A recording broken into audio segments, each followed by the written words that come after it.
नमस्कार।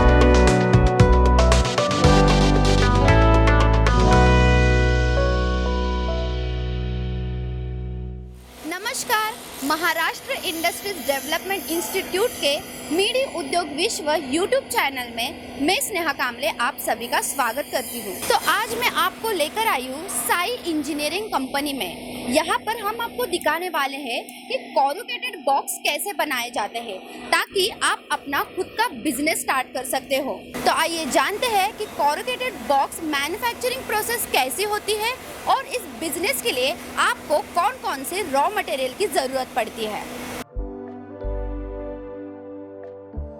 सबसे पहले पेपर रोल को मशीन में लोड किया जाता है, जहां पे उसे हीट और प्रेस किया जाता है। फिर कटिंग मशीन के मदद से साइज के अनुसार कट किया जाता है। आगे इन 3 पेपर को एकत्रित करके ग्लू चिपकाया जाता है ताकि उसे अच्छी मजबूती आ सके और फिर स्लॉट कटिंग के हिसाब से उन्हें अलग अलग छोटे पीसेस में कट करके स्टैपिंग किया जाता है। तो अभी हम हैं आदर्श पांडे सर जी के साथ। सर, इस बिजनेस के लिए आपको जो कोरुगेटेड बॉक्सेस होते हैं उसके मैन्युफैक्चरिंग के लिए कौन कौन से रॉ मटेरियल की ज़रूरत पड़ती है? पहली बात तो बिजनेस स्टार्ट करने के लिए आपको सबसे जो इम्पोर्टेंट चीज़ है वो आपको मशीन्स की ज़रूरत पड़ेगी। और इसमें कैसा रहता है कि manual, semi automatic and automatic 3 अलग अलग पार्ट में इसको डिवाइड किया है। वो कस्टमर को ये खुद सोचना है उसको किस फील्ड में जाना, उसका क्वांटिटी, उसको कितना प्रोडक्शन चाहिए।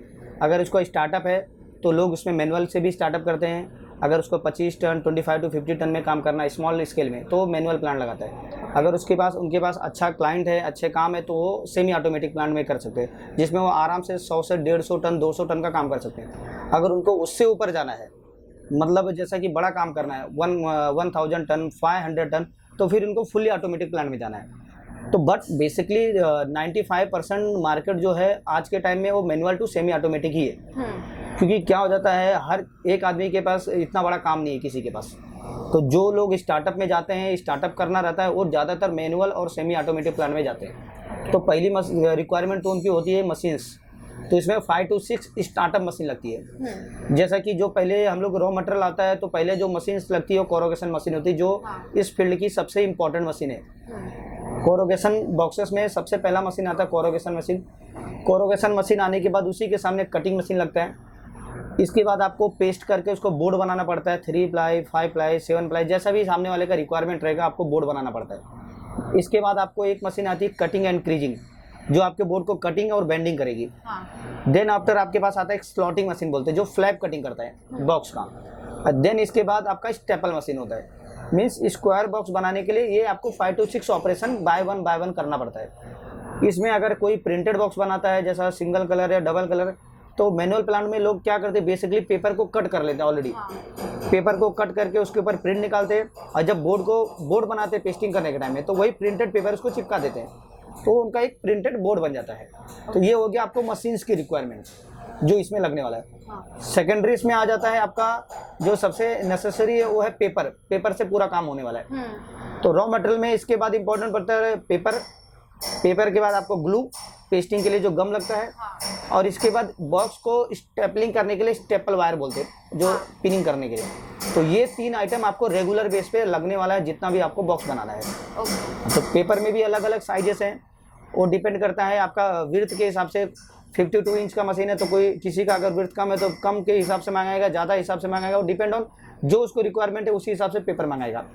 ग्लू नॉर्मल सबको एक ही लगता है, इसके लिए स्टॉक रख सकते हैं। स्टिचिंग वायर सबको एक ही लगता है, वो रख सकते हैं। तो ये 3 चीज़ आपको कंपलसरी अपने कंपनी में रखना है जब भी बॉक्स बनाना है। ये 3 चीज़ें आपको नेसेसरी है। ओके। और अगर सर इस बिजनेस के लिए मैन पावर की ज़रूरत, मतलब मैन पावर की कितनी ज़रूरत होती है इस बिजनेस के लिए? मैन पावर बेसिकली देखा जाए तो अगर आप मैनुअल से और सेमी ऑटोमेटिक प्लांट में आप डील कर रहे हो या आप उसमें काम कर रहे हो, तो आपको हर मशीन्स में लाइक कोरुगेशन से कटर में 1 ऑपरेटर लगता है और 2 लेबर लगता है अपना। इसके बाद आता है आपका पेस्टिंग मशीन, जिसमें आपको 1 ऑपरेटर 2 लेबर लगने वाले हैं। फिर 4 बार रोटरी में 1 लगेंगे, एसेंट्रिक स्लॉटर में 1 लगेंगे और इस टीचिंग मशीन में 1। मीन्स जो 6 मशीन है सब में 1 ऑपरेटर लगेंगे। और एक पकड़ के चलिए 3 to 4 आपको लेबर लगेंगे। तो एक अच्छा काम करने के लिए तकरीबन 10 से 12 आदमी की टीम चाहिए आपको। काम करने के लिए। जब आपको एटलीस्ट मिनिमम 50 to 60 या 80 टन का काम करना, तो आपको एटलीस्ट 10 से 12 आदमी का टीम रखना पड़ेगा। ओके। और सर इस बिजनेस के लिए मैक्सिमम कितने एरिया की रिक्वायरमेंट होती है? एरिया देखिए तो कम से कम स्टार्टअप प्लांट अगर आपको करना है तो कम से कम 5000 स्क्वायर फीट आपको जगह चाहिएगा मिनिमम। मैक्सिमम तो आप कितना भी बड़ा कर लो तो आपके हिसाब से, बट मिनिमम 5000 स्क्वायर फीट की जगह चाहिए, क्योंकि 1500 to 2000 स्क्वायर फीट तो होता है मशीन पैक कर लेता है एरिया, और बाकी जो 3000 बैलेंस एरिया होता है उसमें पेपर का रॉ मटेरियल मंगाते हैं लोग, रॉ मटेरियल रखने के लिए स्टॉक की जरूरत पड़ती है। इसके बाद जब आपका बॉक्सेस बनता है तो डेली नहीं जा सकता है, तो जो रेडी प्रोडक्ट है उसको रखने के लिए जगह पड़ता है। तो जो 5000 स्क्वायर फीट का एरिया होता है उसमें स्टॉक और पेपर का रेडी प्रोडक्ट ये दो रखने का आपको काम में आ जाता है। बाकी मशीन तो आपका 1500 से 2000 में बैठ जाता पूरा।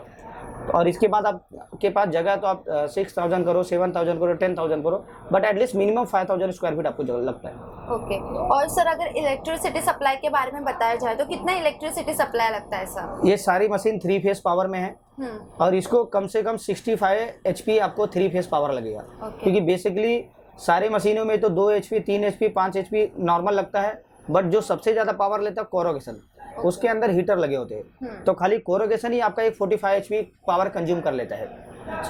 तो उस आपको प्लांट रन करने के लिए 65 HP 3 फेज पावर की नीडफुल पड़ती है रिक्वायरमेंट। और सर इस बिजनेस के लिए मैक्सिमम कितने मशीनरीज की टोटल नंबर की जरूरत होती है? मैं जैसा कि मैं आपको बताया, एक बॉक्स भी ना डिफरेंट टाइप्स के बॉक्स है। हाँ। अगर आप इंडस्ट्रियल सेक्टर में बॉक्सेस जाएंगे तो नॉर्मली स्क्वायर बॉक्स आपको देखने मिलते हैं। प्लेन या बहुत हो गया तो सिंगल कलर प्रिंटेड बॉक्सेस, जैसा कि बिस्लरी वगैरह के बॉक्सेस होते हैं, या फिर आप अमेजॉन वगैरह के बॉक्सेस देखेंगे single colour, black colour, blue colour, उसमें आपको प्रिंट होता है। वो नॉर्मल स्क्वायर बॉक्सेस को हम लोग इंडस्ट्रियल बॉक्स बोलते हैं। उसके लिए आपको नॉर्मली कुछ नहीं, प्रिंट उसको पंचिंग आइटम नहीं बोलते हैं, उसको 6 मशीन कोरोगेशन के सेट और एक प्रिंटिंग मशीन सिंगल कलर, उतना हो गया। बट आप अगर थोड़ा सा एक्सटेंड करेंगे, बड़ा में जाएंगे, जैसे एग्री में आपको काम करना है, एग्रीकल्चर में, उसमें क्या होता है, उस बॉक्सेस में आपको कभी भी देखेंगे तो होल्स वगैरह मारा रहता है। वो जो काम करता है बेसिकली एयर पासिंग के लिए, कि जो अंदर आइटम है आपको वो हवा से सड़ ना जाए, इसके लिए लोग एयर पास के लिए हवा होल्स मारते हैं, या फिर कुछ लोग डिजाइन कटिंग करते हैं या कस्टमाइज बॉक्स बनाते हैं, उसके लिए पंच मशीन लगता है, डाई से कट करना पड़ता है, डाई कट मशीन बोलते हैं। फिर एक मशीन उसको ऐड ऑन करना पड़ता है। मीन्स आपको स्क्वायर बॉक्स तो ये 6 मशीन से हो जाता है, बट जैसा जैसा आपको कस्टमाइज बॉक्स बनाना है वैसे वैसे आपको मशीन और बढ़ाते जाना पड़ता है। तो उसके लिए आपको डाई कटिंग मशीन उसमें इन्वॉल्व करना पड़ता है। तो टोटल आपको मशीन का सारा मशीन का बॉक्स बनाने के लिए आपको 8 से 9 अलग अलग मशीनें लगेंगी। और सर इन मशीन्स की मैक्सिमम मतलब लगभग प्राइस कितनी होती है सर? देखिए आपको मैं बोलूँ तो अगर स्टार्टअप मैनुअल प्लांट जैसा मैं बताया, आपको स्क्वायर बॉक्स ही बनाना है, स्टार्टअप के हिसाब से जाना है, तो आज के टाइम में विथ GST आपको मिनिमम 25 लाख रुपीज़ इन्वेस्टमेंट करना मशीन को। और अगर आपको पूरा बॉक्स बनाना है सेमी ऑटोमेटिक में भी स्टैंडर्ड सारे बॉक्सेस बन जाए तो आपको 45 to 50 लाख रुपीज़ मशीन में इन्वेस्टमेंट करना है। एक सेमी ऑटोमेटिक प्लांट की बात करें तो। और सर इस बिजनेस को स्टार्ट करने के लिए आपको कितने इन्वेस्टमेंट की जरूरत पड़ती है? देखो क्या हो जाता है, ये तो डिपेंड करता है आदमी के काम के हिसाब से। अभी जिसने 25 लाख का मशीन लिया, इसके बाद सामने आपने को रेंट पे भी अगर एक कंपनी लेता है 5000 स्क्वायर फीट, तो आपको एटलीस्ट रेंट का डिपॉजिट हुआ, लाइट बिल हुआ, लेबर कॉस्ट हुआ, ये सब भी अगर आदमी ऐड करेगा तो भी आपका 30-35 लाख ऐसे हो जाता है। बट इस फील्ड में जो सबसे ज़्यादा जो पैसे लगते हैं वो है पेपर में। अच्छा। क्योंकि आदमी को रॉ मटेरियल बनाने के लिए पेपर कैश में खरीदने पड़ते हैं। हाँ। और सामने उनको सेल करना रहता है मोस्ट ऑफ क्रेडिट में। तो कोई भी बिजनेस पैकेजिंग में ज़्यादातर 60 डेज, 90 डेज, 30 डेज का क्रेडिट पीरियड चलता है। तो उनको क्या करना रहता है, परचेस खरीदते हैं वो लोग, कैश में पेपर खरीदते हैं और क्रेडिट में बेचते हैं। तो इस बीच का जो डिफरेंस होता है वो कवर करने के लिए उनके उसका इन्वेस्टमेंट अपने जेब से डालना पड़ता है। तो मैं ये नहीं बताऊंगा कि खाली अपने पास 25 लाख का मशीन खरीद के आप बिजनेस में आ सकते हो। आपको बैक सपोर्ट के लिए और एक मैक्सिमम 25 लाख या 40 लाख आपके जेब में होना चाहिए। तो मेरा ऐसा मानना है 60 to 65 लाख, 70 लाख आपके पास होना चाहिए इस बिजनेस को कंटिन्यू करने के लिए। और सर इन्वेंट्री नियंत्रण का प्रबंधन आप कैसे करते हो, जो कि कंपनी का सबसे महत्वपूर्ण हिस्सा होता है? देखिए इन्वेंट्री का कैसा रहता है कि एक तो आपको कंपनी में एक मैनेजमेंट के हिसाब से आदमी रखना ही पड़ता है, जो कि सारा कंपनी का अकाउंटिंग करता है, मैनेजमेंट करता है। क्या बचा है, क्या लिया है, किसका काम धाम देखना पड़ता है, क्योंकि ये एक टीम वर्क काम है, सिंगल पर्सन काम नहीं कर पाते इसमें। तो उसके लिए आपको उतना, अगर जैसा मैं आपको बताया, लोग सीजनल काम करते हैं, इसमें जो फ्रूट का काम करते हैं वो लोग सीजन में काम करते हैं। वो लोग क्या करते हैं, अलग से गोडाउन बना देते हैं या फिर अपने पास जगह है जो कंपनी में, वहाँ पर स्टॉक बना के रखते हैं, क्योंकि जब बॉक्सेस का ज़रूरत आता है सीजन में तो क्वांटिटी 1 लाख 2 लाख 5 लाख एक साथ आता है। बट अपना जो मशीन से वो डेली 5000 10,000 डिफरेंट जैसा साइज है बॉक्सेस के बनाते हैं लोग, 10,000 20,000।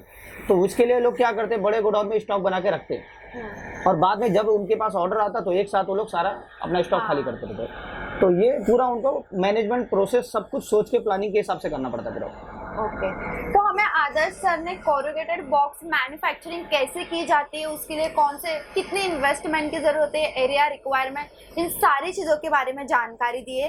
Thank you so much Adarsh sir. अगर आप कोरुगेटेड बॉक्स बिजनेस स्टार्ट करना चाहते हो तो उसके लिए माइक्रो यूनिट में आपको अप टू 25 लाख इन्वेस्टमेंट लगता है, तो स्मॉल यूनिट के लिए 45 लाख की इन्वेस्टमेंट लगती है। एरिया की बात की जाए तो माइक्रो यूनिट के लिए 5000 स्क्वायर फीट और स्मॉल यूनिट के लिए 7000 स्क्वायर फीट की ज़रूरत लगती है। इस बिज़नेस के लिए रॉ मटेरियल की बात की जाए तो माइक्रो और स्मॉल इन दोनों यूनिट के लिए पेपर, ग्लू और stitching wire in raw material की ज़रूरत पड़ती है। इलेक्ट्रिसिटी सप्लाई माइक्रो यूनिट के लिए 65 HP 3 फेज़ और स्मॉल यूनिट के लिए 75 HP 3 फेज़ की ज़रूरत पड़ती है। और इस बिज़नेस के लिए मैन पावर की बात की जाए तो माइक्रो यूनिट के लिए 8 to 10%, तो स्मॉल यूनिट के लिए 10 to 12% की ज़रूरत पड़ती है। Kindly refer our model project report for more information. इसके साथ ही अगर आप कोई नए बिजनेस के बारे में जानना चाहते हो तो आप हमारे स्क्रीन पे दिए गए वेबसाइट पर विजिट कर सकते हो या फिर हमारे नंबर पर संपर्क भी कर सकते हो।